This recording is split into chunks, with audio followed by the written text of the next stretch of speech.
照地图来看，应该就是在这附近。我们在周围仔细搜索一下吧，提高警惕哦。离我远点！看那边，那个人是不是我们要找的那位夏温师傅？哪来的家伙？这么能打？兄弟们，撤！把货丢了，全都丢了！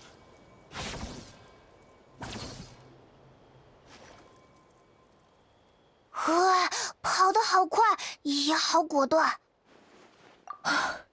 太谢谢你们了，要不是你们帮忙，我肯定要被丢下山去了。能让旅行者出手搭救，我今天的运气也是够好的。抱歉，我没做自我介绍，我是夏温，一个倒霉透顶、刚刚才撞了好运的宝石匠。那孩子，让他担心了。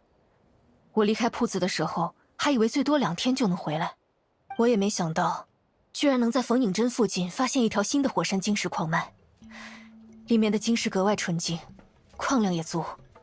我挖出了许多纯净的火山晶石，正准备回去的时候，晶石里的燃素却吸引来了魔物。我慌不择路，只能挑小路绕开他们。没想到刚出来的时候，却撞见了那些贼匪。幸好你们来得及时。你逃跑的时候还带着这些晶石吗？都那么危险了，不能把这些石头丢掉吗？我已经丢了很多了，只留下了一块最纯净的晶石。我无论如何都得把它带回去，为了特拉佐利，也为了可怜的小妮和家。哦，你不知道也正常。特拉佐利曾经是一位打造古冥的工匠，妮和家是他的女儿。是的，但是他如今已经不再打造古冥，只做一些普通的锻造工作了。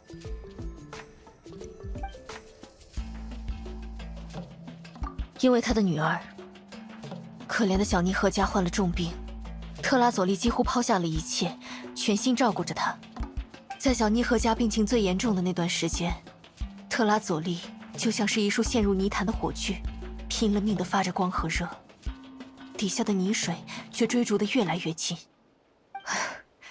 但是还好，多亏了医生的药，还有大灵的保佑，小妮和家的生命之火还是重新燃了起来。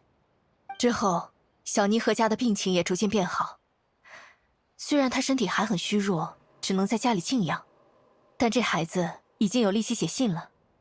我听说，他经常寄信给那位希诺宁，还梦想着成为一个锻造古冥的工匠，接下他母亲曾经为之自豪的重任呢。过几天就是小妮和家的生日了，特拉佐利也特意来拜托我，帮他找一块足够纯净的火山晶石，用来给妮和家做生日礼物。确实是一块意义重大的矿石呀！有了这么漂亮的礼物，那个叫妮和家的小朋友一定能好得更快。那我就替特拉佐利和妮和家借你吉言了。我们先回去吧，不能让伊密那孩子等急了。对了，如果你愿意的话，明天和我一起去探望特拉佐利吧。多亏了你帮忙，这枚晶石才没被那群人抢走。你保护了这么一枚意义重大的晶石，理应也拿到一份意义重大的礼物。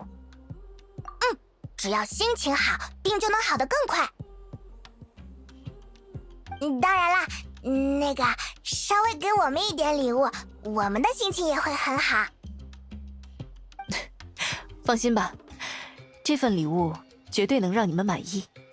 至于它究竟是什么，就等明天特拉佐利亲口告诉你们吧。